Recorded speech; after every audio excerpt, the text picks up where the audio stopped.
Hi, good morning. I'm Chiranjeev here. Can you just introduce yourself? Hi, I'm Dr. Prachi Gang. I'm a consultant neurosurgery working at AIG hospitals in Hyderabad. I specialize in minimally invasive spine surgery as of now, along with some pediatric neurosurgery as well. That's great. Now, this is the very first time I'm talking to a doctor who is morely into the neuro segment as well. Thank you for being here. Today, we would like to talk upon, the health of the cervical spine and specifically in the woman base. Many of the women have been indoors and they have been working and doing their household or they're working around with it. But I see more oftenly, do you see more oftenly many women coming out into your OPDs? Honestly speaking, my OPD has predominantly been women the last 6 months. It has been all sorts of problems, starting with minimal neck pain, which has become so bad that now they have tingling numbness in their feet and in their hands.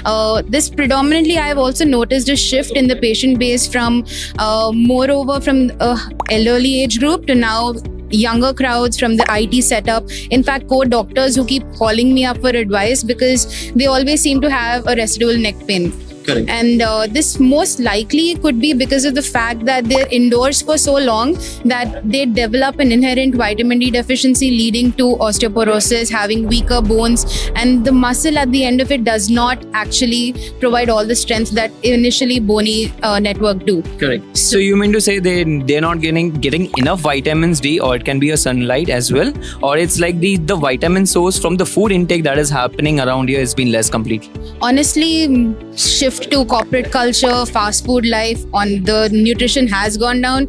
You don't stay in the sun enough, you don't have your basic vitamin D, you don't take their supplements. So all of that, eventually your body as a younger individual lets you proceed normally for a couple of years, but eventually once the muscle starts degenerating, you do have all these symptoms. You did mention right now when the patient get worse, like they have a tingling and a numbness, they do come down to you after that. But what are the early signs and symptoms that you can, a woman or anyone can know about it? So the most common symptom which people present with is neck pain. They come with neck pain at the end of the day saying that I've been working on a desk job or something for so long that my neck hurts, but they don't realize that that pain is radiating partially to the shoulder, partly behind the head as well. And they do most of the times come with isolated pain ki thoda mujhe laga haath mein kuch dikkat hai, maine hilaya, wo theek ho gaya. But that's not how it is. Having a problem at your neurological level starts with very mild symptoms which might come as a neck pain which disappears with time with just some movements, but eventually early morning neck pain towards the end of the day when you're sitting all day long having that pain also is a very early sign. Do you even count as gender biasness? Like, even the men do have cervical pain, but we now mostly see women also. So something related to biological which has been also been happening around here? Yes, so basically in women, any hormonal imbalance directly has an effect on your bones because estrogen, progesterone, basically all of your hormones, they are also responsible for mineralization of the bone. And in women, earlier degeneration is much more common in terms of that.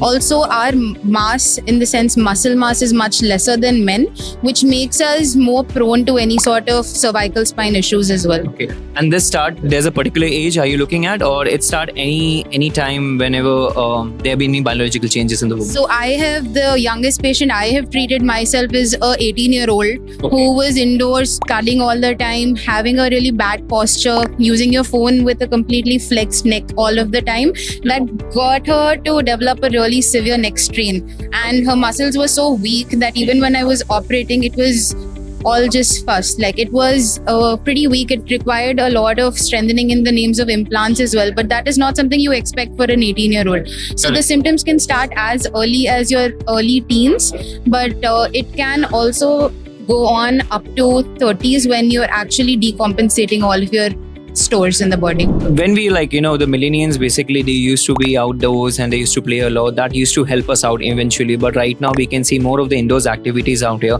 But this eventually also we can see in 30 and 40 people who have been working also, but they do their household, but they are doing the necessary exercise, what they've been saying it, but it's a household job, obviously, yes. But do you feel this is a kind of an exercise, a household job, or it's something that it can be different as well? No, absolutely not. Doing your household chores is okay, but it does not give you any specific targeting of your muscles that you want to actually strengthen. So I would strongly suggest to actually do intensive weight training. Maybe not pick heavy weights in the name of thinking like women think they get bulkier by doing weights, but having a continuous isometric weight exercises for your neck muscles and your lower back also helps a lot. And that should be started at a much younger age so that you don't start developing symptoms by 30. How about during the pregnancy and the post-pregnancy? Any tips and advice that you would like to? Because during the pregnancy, most of the sagittal balance is off. Correct. And after post-pregnancy, also there is, the muscles has been weakened, and there's any tips and tricks that you would like to give it to them, or any comments on those? Honestly, doing a basic routine of even yoga for that matter while you're pregnant does keep your muscles active. The second thing is post-pregnancy, a lot of women think that you must give your body a break. I would suggest that start doing whatever little weight training that you can even at that stage. Whichever you're comfortable with is going to start with training your muscles, and eventually once you stop your breastfeeding and you start to regain all of the muscle back, you'll be fine. That's great. Apart from the exercise, any more tips you would like to give to the women out there? I would suggest that please, if not already done, please get your vitamin D levels checked regularly.